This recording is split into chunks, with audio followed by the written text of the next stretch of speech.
Fridays are when politicians typically bury bad news they would prefer that you not see.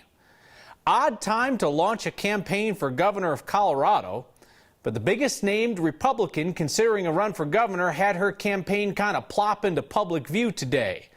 That probably was not CU Regent Heidi Ganahl's plan. Politics guy Marshall Zelling's along now with this.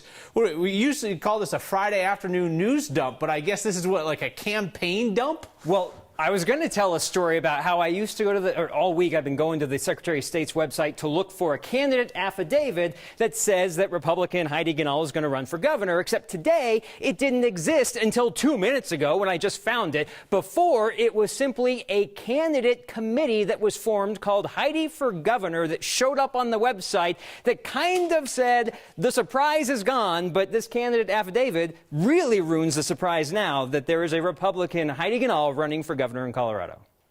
At the core of what we are... There is no pressure for Republican CU Regent Heidi Ganahl. She's only the last elected statewide Republican in Colorado, and she knew that statistic the day after the November 2020 election. A statewide Republican race today, the morning after what happened last night, seems really tough. That was the day after John Hickenlooper became Colorado's second Democratic senator. The other statewide elected offices are also held by Democrats. Attorney General, Secretary of State, the other CU Regent who was elected statewide, and the governor, the job Ganahl will announce she's running for on Tuesday. But today, the team responsible for creating her candidate committee for fundraising created it, making it public. Heidi for Governor is the committee formed to raise funds and support for Republican Heidi Ganahl to be the governor of Colorado. There were other clues she was running even before this filing, like her Twitter account, which has far fewer tweets and likes than a year ago. The Wayback Machine, which archives the web, shows Ganahl's Twitter account 16 months ago, with 2,000 tweets, many more likes, and nearly 4,500 accounts that she followed. Those tweets and likes started disappearing until we get to today. Her account has 187 tweets, nearly half the likes from before, and she follows just 116 accounts. The oldest tweet on her account is from this past May, sharing a video of a dog helping a guy work on a truck. Gone are a bunch of other tweets. We can't see what she said in this one, but the reply says any woman who supports Trump is not helping any women ever. She's also purged her support of CU football from last year and support of former Republican Senator Cory Gardner.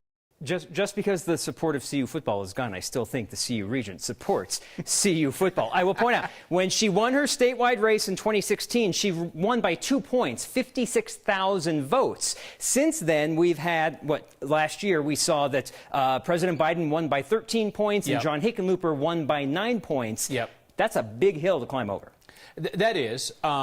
So in terms of where she is on the political spectrum, she was not immediately pro-Trump, but eventually got on the Trump train and was very pro-Trump. But she's going to want to talk about, I assume, like business, public safety, that kind of thing, and not the social stuff. We can't see certain tweets where she also supported Lauren Boebert at some point, Congresswoman Boebert. But yes, business, she started Camp Bow Wow, women in public office. There will be a lot that we'll learn about Tuesday at an announcement that is probably ruined now since she put her candidate affidavit filed with the Secretary of State's office. Marshall, appreciate that. Also appreciate that I combed over my bald spot before I used this camera shot. I did not.